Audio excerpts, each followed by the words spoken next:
Hello there. Once again, Santon from Anton Bay. Thank you guys for stopping by the collection room. Today, I am doing some reorganizing. What I've got is some old long boxes that are, don't you hate it when they do that? They just blow out the end when you're trying to pick them up. They get old, and whenever my long boxes get old, I am not replacing them with long boxes. I kind of hate long boxes. They're harder to store, they're harder to carry around. And so I get these cheap short boxes. Everything's going into those, but I thought I'd kind of see what was in some of these boxes that I haven't been through in ages. And I just know, like, I don't know, as I get a little older and my back gets a little more twanged out of shape, that long boxes are not my favorite thing. But, yeah. New Wave, only 50 cents. That's cool. Issue number 5. This is a box I don't think I've been through for a long time. It just seems to be kind of some random stuff. The New Wave, number 11. Anyway, I thought we kind of just go through it and see what's in here. I always appreciate it when you guys stop by the collection room. Or, I should say, just listen to one of my videos or watch it. It does mean a lot to me. And of course, I think we all tend to go through our comics and do a lot more sorting and things like that when our lives are changing or doing things. I remember this. I remember that I did like a video short on that not that long ago. X-Men Grand Design, signed for Anton by Ed Piskor. That's kind of sad. Yeah, I saw the video on his passing and his suicide and everything like that, and that just wasn't right. Like, that whole thing wasn't right. I was really sad about that. Nightmares. 2 issues of Nightmares. Yeah, I know, what was their show? Why is it escaping me this morning? Comic Kayfabe.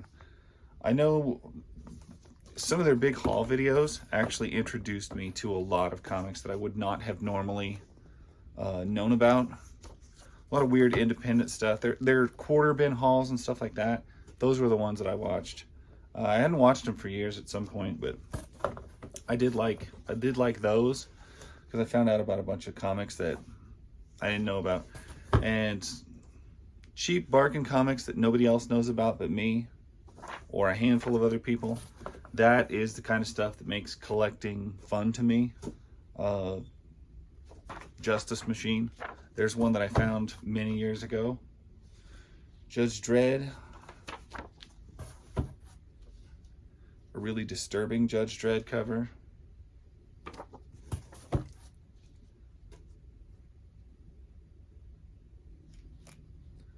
I don't know. Sometimes they always drew Judge Dredd like awkwardly.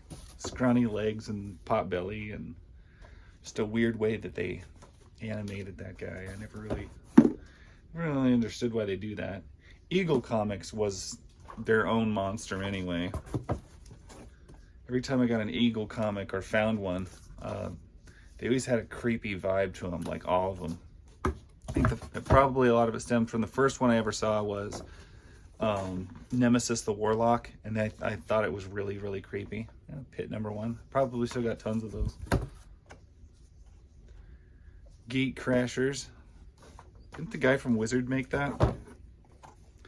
And every time I show a Fly comic, somebody seems to comment, "Oh, I love the Fly. You should read a Fly.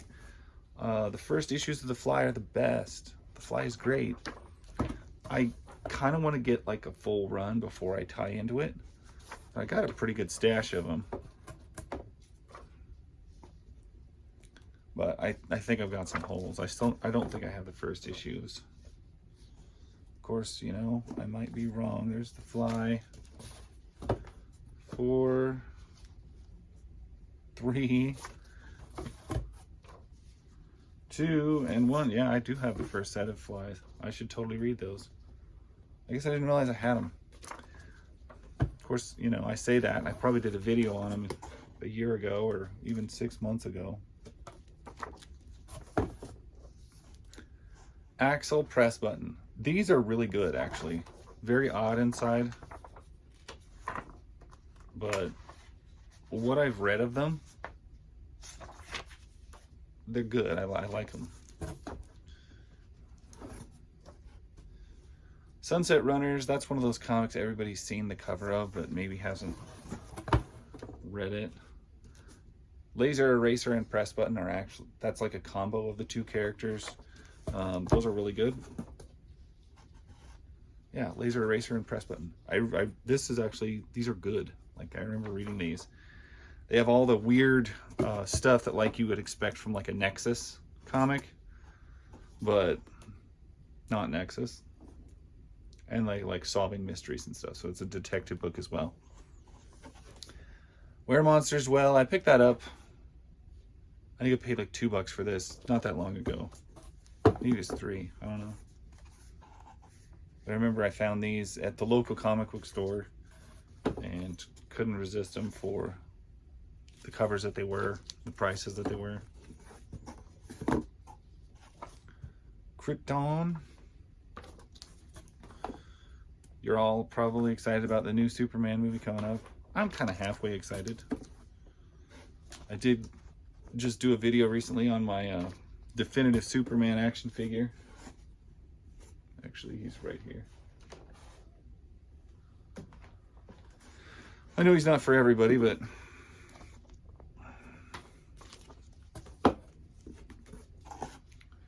now I did a video on the Sword of the Atom a few probably months ago. It got a lot of views. Like, well, for me, it's a lot of views.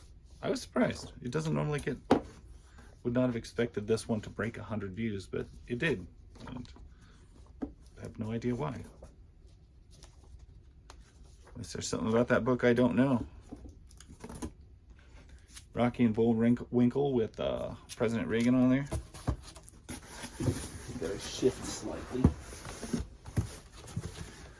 I figure if I'm lucky, I'll get one long box will fill 2 short boxes.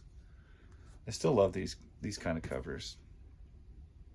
It's expensive, $3.99. That's more than I like covers to be, but it's better than $5.99. Don't think I paid that for either of those, honestly. Sledgehammer. You guys familiar with Sledgehammer? I'm not terribly. I remember it was a ridiculous TV show back in the late 80s, early 90s. Starjammers, and that is a thick book. That's like almost a trade. I got both 1 and 2, so I got the whole deal. Kevin Nash. Comes with a certificate of authenticity, in case I needed that. More Kevin Nash, who is, looks like we're splitting this with Demon Slayer preview. More Kevin Nash. I always thought it was weird when wrestlers got comic books. Kevin Nash. And one more Kevin Nash, this one also with a certificate of authenticity. Noelus Blog Ray. I'm not familiar with that, or what that is.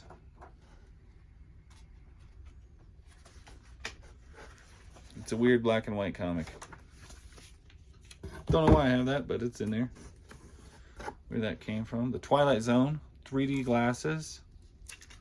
Oh, that means it's like terrible inside. It's the 3D stuff. That's pretty rough. Regular Twilight Zone that's not. Just see that cover. Yeah, I'm pretty sure I got all my Twilight Zone comics from my friend Scott. I prefer those type of panels. Color.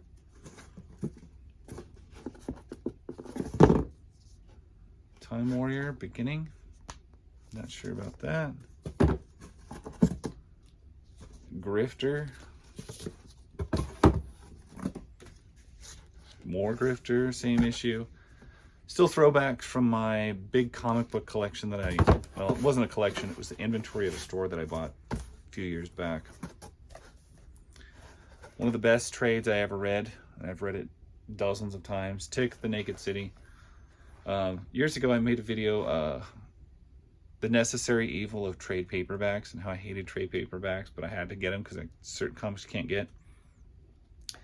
I got a lot of flack for that video, but I do love trades. Well, I don't love trades. I like what's in trades. I'd rather have the original issues. But like I said, it's a necessary evil. Quicksilver issue 1. This was kind of a good era of Marvel. I enjoyed it a lot. I don't know if everybody else did. Where it ran the world's greatest comics all across the top like that.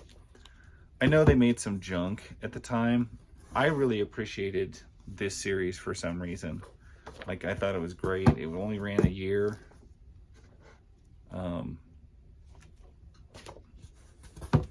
12 issues, I think, was all it was. 12 or 13. And they had just made a really good Toy Biz Silver Surfer figure. So, or Quicksilver figure. So it was nice to have like a small set of books, complete, great figure to go with it, that kind of thing. I thought it was, I liked having like a full set like that.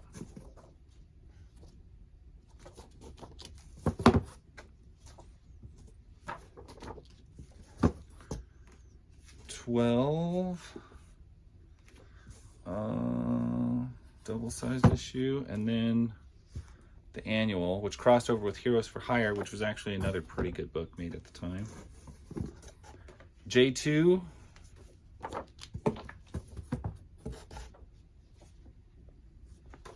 Son of Juggernaut from the Marvel Comics 2 line. If you guys aren't familiar with that, they were like, it was like an Elseworlds future where all the superheroes had kids and stuff. Meets up with his dad. They were good. They were lighthearted. They were funny. There's Wolverine and Psylocke. Or no, Wolverine and Elektra, I think. I can't remember who had the kid, but it was those two. I want to say Psylocke, but for some reason I want to say it was Elektra, but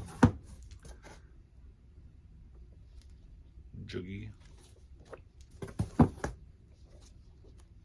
And you can tell it was the 90s because he has a flannel shirt tied around his waist. It's pretty standard. Wolverine shows up, of course. And the main thing is these books were funny. They were like tongue-in-cheek. They were very lighthearted. A very, very enjoyable read. I'm kind of surprised there isn't more of a cult following on them because they're pretty neat. An issue of John Sable. Zot. Zot was a weird book. I liked Zot. Eclipse Comics doing, you know, the whole brightly colored sci-fi scene. It would remind you a lot of like, well, it reminded me a lot of Nexus. But I tend to compare a lot of weird, colorful sci-fi books to Nexus, I guess. I guess you could also compare it to like Legion of Superheroes as well, where it's outer space, you're almost never on Earth, it's, you know, bright, colorful costumes, fancy sci-fi like that. Shredding it. 10.5 dimension. Zot. A lot of monkeys. Of course, that was another thing that what's his name? Nexus always had. There was like that monkey guy that was always with him. Part 2. Yeah, these did get into black and whites later. The originals, the early stuff was color, but what are you gonna do? Companies got to do what they got to do to stay up there. Black Hood. It's one of the Impact lines. I liked Impact. My favorite was the Jaguar. I loved Jaguar comics. We got some Elementals. And these comics are still in the bag, which means I haven't looked at them for a long time. Because I don't really...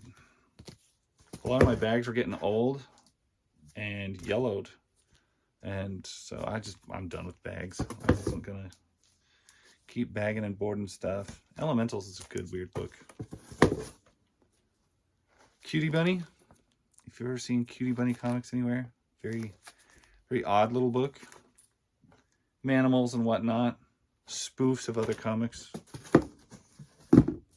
I've got I think I got all the issues of it that I could ever find, which was only like 5. 3 different companies and different publishers. I think I've done a video on them. If not, I should, because they're weird and supremely delightful. And it's funny because the first time I ever saw this character of Cutie Bunny was in a Mirage Studio Comics, Babe Biker and Orson on the back page. And I was like, wow, I'd never seen anything like that in my life. Thought it was weird and creepy. And came to kind of love the design. ESBers or Espers.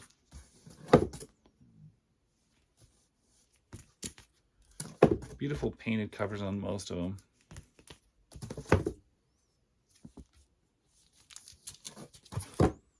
Those I'm pretty sure I did a video on a while back. One of my first exposure to miniseries is the Gambit series. Love the Gambit series, the miniseries.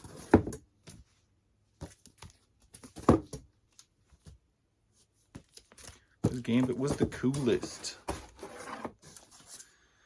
We got an IDW Turtles. I don't like IDW at all. Like, I have not found an IDW comic I think that I like yet. It looks, they all feel to me like they were written by like Tumblr fan fictions of like people who love these characters too much, but then like altered them and made them stupid. I don't know. I've never liked anything from IDW. Adding romance and crap where there isn't anything, and yeah, I hated IDW stuff. They have some pretty covers sometimes, but don't like them. Vox by Apple Comics. There's a weird comic company you've probably never heard of. Apple Comics. I think I looked at these, but it's been a long time. I think I did a video on these weird Vox comics. It's been a couple years.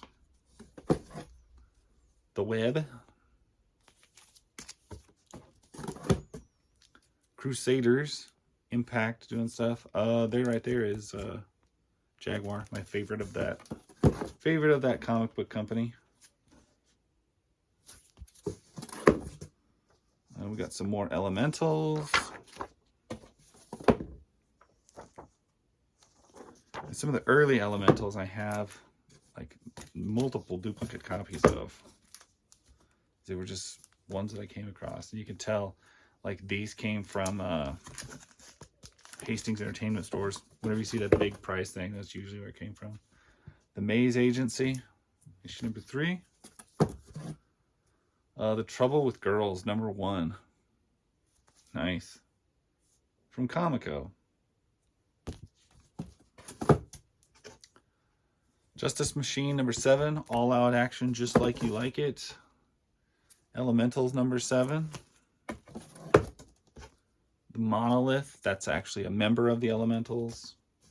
It looks like I got a couple issues of that. And I got another issue of this one with all the helicopters. I guess it's issue 3 of Elementals, but man, I do seem to run into that one a lot. Elementals number 2, number 4, number 22, and then a whole new era where it's done by another, like Comico, but it's like it's revamped. It's done differently. Ditto for this one, another issue of Monolith, but it's like the new era of Comico. This is another extremely common Elementals cover I have. Elemental Special, which is a weird, cute little cover. Monolith as a monster. Another one from the newer era. That is a creepy one. But that almost fills my box. I guess I got room for, how many more can I sneak in there? Probably this many is it. Elementals 8, 5, whatever one that is. It's got the, I always hated these because they had the thing, and they always stuck it right over where you can't see what number issue it was. I always thought that was so annoying. I never knew why that place was selling comics anyway. Oblivion War for the Immortals. And that's probably all I got room for in this box. So the only sideback or drawback I have with short boxes is like massive runs. So like the rest of this box is Elementals mostly. But it will all fit in another short box. And I'll probably get more. Like, it won't even fill the second short box. So these are working pretty good. But yeah, you get a big run like Alpha Flight or something that's like 130 issues. You might not get all that in a short box, especially if they're bagged and boarded. And that is one thing, is they're just that size where sometimes you hit that awkward point where I got a couple issues of something else in another box, which that's never good. Anyway, thanks for stopping by the collection room. Just me chatting and going through some comics, and I appreciate it. You guys, thanks. Anyway, I'll catch you guys later.